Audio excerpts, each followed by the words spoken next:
And that was the last thing that Frederick ever said. He died there. Now the slave master left Frederick tied to the whipping posts in the courtyard of the plantation in front of his house for 3 days, so everyone could see what would happen if you tried to cause trouble on his plantation, if you rebelled, if you tried to fight against slavery. But something very strange happened. The body never rotted. Even in that heat, in the brilliant sun of the Caribbean, the body didn't rot. And on the third night, they cut down the body of Frederick and threw the body into the mangrove swamp.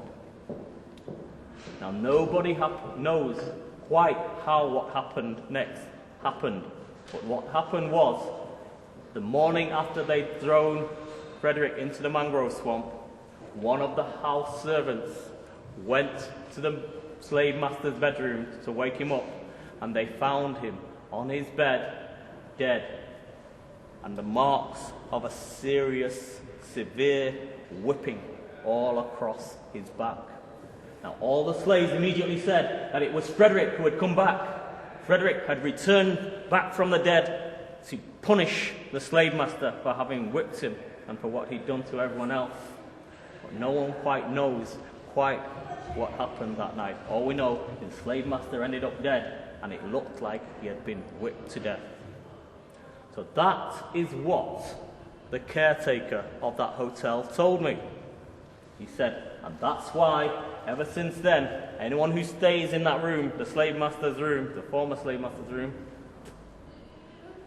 they tend to encounter the ghost of Frederick, the slave, and he appears at the door with his whip, and he whips them, whoever stays in that room. Well, you know what? I think the caretaker, as I was staying in the hotel, I thought, the caretaker's probably had a few more drinks than me. That's a very good story, but I don't believe it at all. And I went back up to the room, and I looked around at it. It was very, very big. I could see that perhaps, yes, it was the former slave master's house. I was very tired. I'd been driving around. I'd got lost, remember? And I decided that I was now going to go to sleep. And as I went to sleep, I thought, what should I do first? I thought, I'll turn the fan on. Has anyone seen fans that go around like that? They stir the air. Because in the Caribbean, it's very, very hot. And some hotels don't have air conditioning, but they have a big, big fan. That's what they have. They have a big gold gilded fan. And I switched it on, and then I started to fall asleep. As I fell asleep, I remembered the caretaker's story, what he'd said about the boy who hadn't got up that quickly, and how Thomas the overseer had whipped him, had gone up to him and gone. I was falling to sleep, and I remembered how Frederick had said, "Leave the boy alone." And Thomas had raised that whip again. As I was sleeping, I thought I heard in the room the sound of that whip.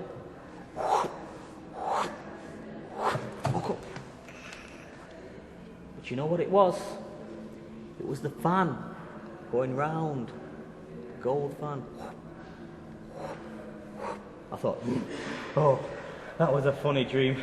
And I went back to sleep again slowly. And I began to think about the story that the caretaker told me.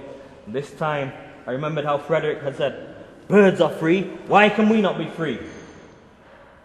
Why should they be able to kill us and suffer no consequences?" And I dreamt of Thomas the overseer and him coming up and attacking Frederick with that whip. Woke up again. It was that fan again. But you know what I did? I got out of bed and I switched the fan off. I went back to sleep, and I remembered the end of that story. How the slave master, everyone had refused to whip Frederick, and the slave master had raised his whip and begun to whip Frederick himself.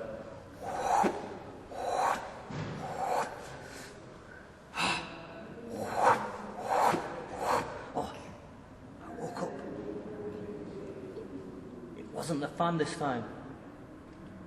There, by the door, was the shape of a very large African man, and he had a whip in his hand, and he went, "Massa, me I get you now!" And he lashed, this ghost lashed at me, and I jumped out of the bed, and I ran, and even as I ran, he kept lashing at me, and I managed to get just to the door and past him, but as I got to the door, he caught me with the lash of the whip.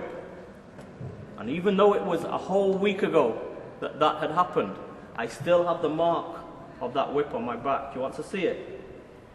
It's a very scary thing. Do you want to see it? For the cameras. Can you see it? There on my shoulder.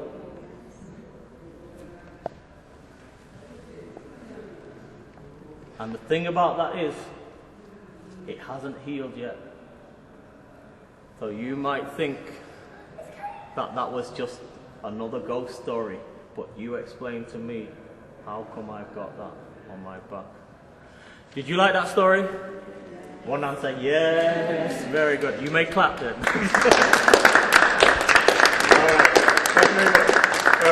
To the adults, I had to alter that story completely and absolutely, because there's so many very, very small children here, and I didn't want to frighten them. But if we do another session one time, I'll tell it in its original form. But that's the art of the storyteller. You always have to adjust. So I hope you enjoyed it. Thanks very much. Thank you very much.